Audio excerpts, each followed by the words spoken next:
In most zombies movies and things like that, once you get scratched or even bit just one time, then you're infected. This made me wonder if you could really have a good game of zombies with these same circumstances, which is when I remembered this is literally just the realistic mode in Black Ops 4. So I made what I thought was a good loadout and jumped straight into a game of realistic classified. Going into this, my goal was round 30 and I knew it would be really hard, but I decided to try anyway. I quickly realized the fact that even just knifing a zombie on round 1 didn't insta-kill him, but I actually had to knife them 3 times, and this is when I realized that the realistic mode isn't just you get hit once and you die. It turns out the zombies are about 3 times as strong as they are regularly, and there's also a lot more per round. I just continued on after realizing this and kinda hoping for the best, and to be honest I was kinda rewarded because I got the ABR from the box, which is one of the most powerful guns in this game. At least one thing about the realistic mode that is kind of easier than the other ones is that the fact that there's more zombies per round, you can kinda open up the map earlier on. All the zombies just give you a ton of points, especially if you optimize it by headshotting them, which sadly, it would be a lot better if it was in Black Ops 3 because of the old point system where you could just like shoot zombies, but you can still get a pretty good amount of points early on. But anyway, I made my way all the way down to the bottom floor and turned the power switch on, which honestly I was pretty happy with for a first attempt. The point that marks where I stopped doing good is exactly when I killed the pig. Shortly after this, I was just sitting in this room as the round started to try to kill these zombies, and to say the least, it wasn't the best idea because I got trapped in there. I guess this is just karma for killing the pig, and I definitely got what I deserved. I wasn't disappointed by this death because round 6 is actually alright for a first attempt, but if I wanted to get round 30, then something definitely needed to change. I looked up some of the best high round strategies on the realistic mode, and after that I instantly ditched the map classified because that one was just going to be way too hard if I wanted to do it. I fixed up my entire loadout and eventually jumped into a game of Blood of the Dead.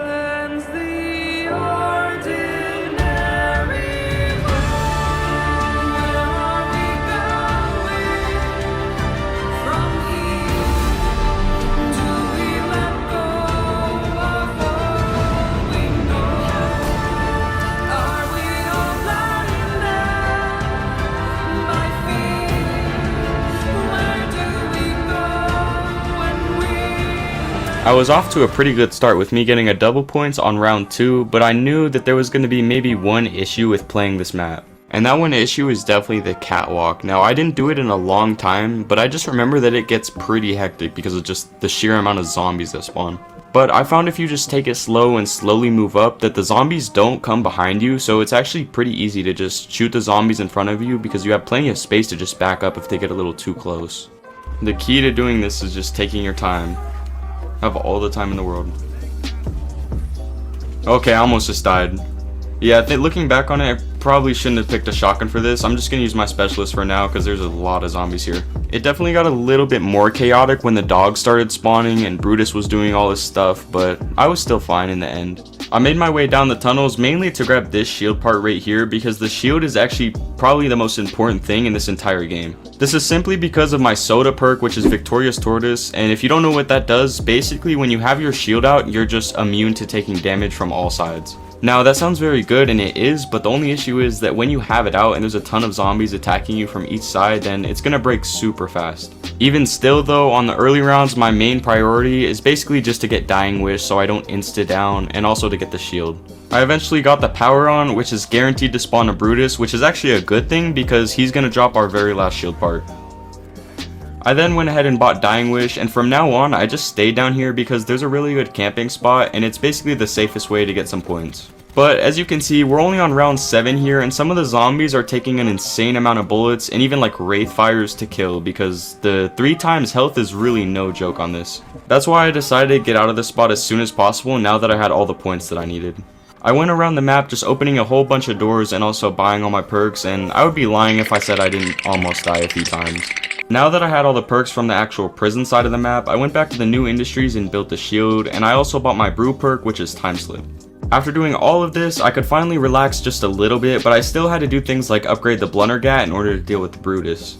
But honestly, at this point in time, I was just finally happy to have the shield as well as the Victorious Tortoise perk. I had to spin the box an incredible amount of times, but eventually I finally got the Blundergat. Oh, let's go, we finally got it.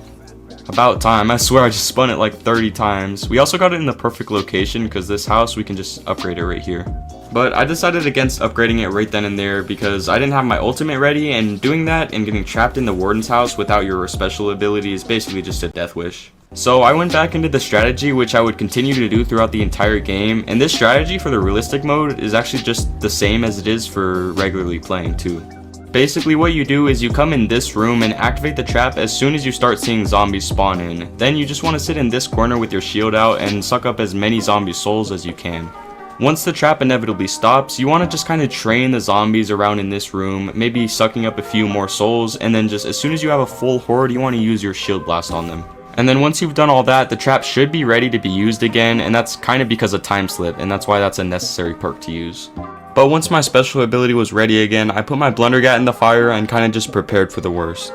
But it actually went really well because, to be honest, it's kind of hard to die when you have a tier 3 specialist, especially the sword, because you can quite literally go invincible when you have it. I was able to collect all the souls super easily, but I couldn't just bring the Blundergat through the entire path where you need to upgrade it to the Magmagat mid-round because that's just asking to die. So I just saved one last zombie, which I was lucky enough not to kill because honestly I very easily could have killed it. And I just brought the Magmagat through the entire path with basically no issues. And there we go, just like that, we're all set up. Now all I need to do is go and pack a bunch and we'll be good.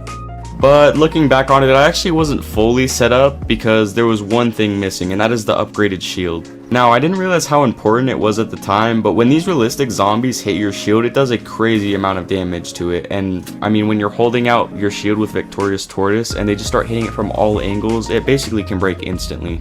That's why it's incredibly important to have the upgraded shield, because the extra shield blasts you get from it are nice, but the extra durability is massive in this strategy. And this is just one example why it's so important, because the trap turned off to my right, so now the zombies are going to start actually running to me, and as you can see in the bottom right, my shield is instantly 1 durability, and I kind of just have to kill all the zombies.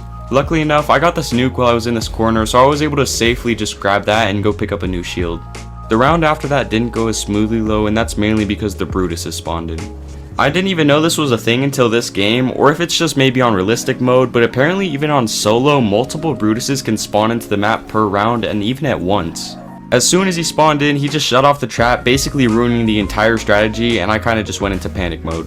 I tried to pull out my Magmagat, but that's exactly when that zombie rounded the corner, which activated my Dying Wish. I at least had a little bit of time to shoot my Magmagat at the Brutus and also repair my shield, but the game actually almost ended right here because my shield broke after that zombie jumped out of the barrier, and I was very scared right here, which is just why I pulled out my specialist, but luckily I could kill Brutus pretty easily. If you kind of just dash past Brutus a few times with the sword, then he'll eventually just fall over and die.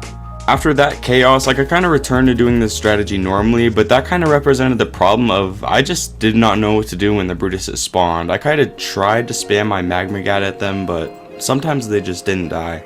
But at least at that point the Brutuses were dead and I didn't really have to worry about it for a second, but I still had to worry about these two zombies which just literally insta-broke my shield, and honestly I don't know how I made it through right there. One of those zombies could have just very easily slapped me and that would have been the game. But I didn't get so lucky 2 rounds later because I got trapped on all these zombies running in, and I kind of knew I was dead right here because those zombies just were not going to die quickly enough for me to get out. I remember that was my first attempt on realistic Blood of the Dead though, and I thought that round 20 is actually really good, and I didn't think it was an issue with my strategy. I just needed to make some minor changes and I could easily get my goal of round 30. So now with everything I've learned from that game, I hopped into a new one and just prioritized getting the shield kind of like I did the first time. The only difference this game is instead of just kind of doing the strategy from once I got the shield, is this time I actually went and fed all the Hellhounds to get the Hell's Retriever. That might sound kind of weird because the Hell's Retriever in this map is way worse than the one in Mob of the Dead, because why would you get it when you can just use the Wraithfires because they do infinite damage? But the reason I'm actually getting it is to upgrade the shield. I'm not sure how many people did it when they played this map, but once you actually get the Hell's Retriever, what you have to do is just spin the box until you eventually get the lock, which is essentially the teddy bear, and then you have to charge it with your shield key, which will then allow you to just grab it with your Hell's Retriever, and it's as simple as that. Now that might sound pretty simple, but this actually took me like 3 tries in my game because for some reason the lock just wouldn't turn blue, or the zombie was like hitting me too much and I had to run away or something. Overall, I probably spent something like 20,000 points just hitting the box this game, just trying to get the upgraded shield. But at least I also got the Blundergat while I was spinning it, so that's a plus. I also successfully forged the Magmagat, which is always stressful every game, and honestly could have died to this Brutus that spawned right here. That was pretty scary. But I had just about everything I needed, and now I was ready to just do the strategy for as long as it took to get round 30. I got to the round I died to last time very easily, which was round 20, but that's when the Brutus spawned, which kinda scared me. I ended up getting this super lucky insta-kill, which just overall made the Brutus a lot more easier to deal with, just because I didn't have to worry as much about all the zombies around me, and I was able to just shoot him with my Magma-Gat. I got the stupidest death the next round though, because I popped my specialist ability to go and buy a new shield, but that's when both these zombies just swung at me and my Dying Wish activated. At least it was my Dying Wish, but now I don't have that for like the next 10 minutes and I could easily die at any point, so I was kinda scared while it was recharging, but luckily I was able to get through most of the rounds. The only issue with the strategy that I started noticing is that to suck up the souls, the zombies started taking a lot longer to die, but I thought they just had the same amount of time required to suck each soul, but it turns out the more health they have, the longer it actually takes. So basically I couldn't rely on the shield blast anymore, and pretty much all the zombies I was killing either came from the trap or some of them from the Magma-Gat. I could also use my special ability, but I kinda use that more as a get out of jail free card, because in situations like this where it's not charged, then that could be very bad. Luckily it was just like one zombie off of being charged so I could get it, but still. There were some super scary moments doing this like this, where for some reason my sword didn't kill those zombies, and eventually I activated my invincibility, but I could have very easily died right there. In this game, the sword would sometimes just glitch out and it wouldn't kill the zombies, and it would lead me to get very close to dying, and if I would die to a glitch, I would have been super upset. Here on round 28, you can kind of see what I was talking about earlier, where the key is just absolutely terrible now, and it takes basically the full duration of the trap to just get one soul using it. So after I accepted the fact that I just couldn't really use the shield blast at all, I kind of used my sword to start speeding up the rounds, but that's when things like this happened too. I was just casually dashing through the zombies when I hit a bump or something, and it just made me go in the air for no reason. Anytime the sword was just inconsistent or something happened like that, I would just quickly activate my invulnerability as quick as I can, and honestly just hope for the best. After all those kinds of things and close counters, I finally reached the end of round 29 where there was 3 zombies left, and this honestly just shows the strength of the zombies. I mean, we're at round 29, the ray gun should be easily killing these zombies when it's upgraded. But if I had to compare these zombies to like a normal mode health, we're probably at like round 70 or something right now, because that is an insane amount of ammo for just 3 zombies. But just like that, we successfully completed the challenge of getting round 30 without ever getting hit once. This was super fun to strategize and figure out how to do, so if you did enjoy, please be sure to leave a like and subscribe for more videos just like this, and I will see you all later.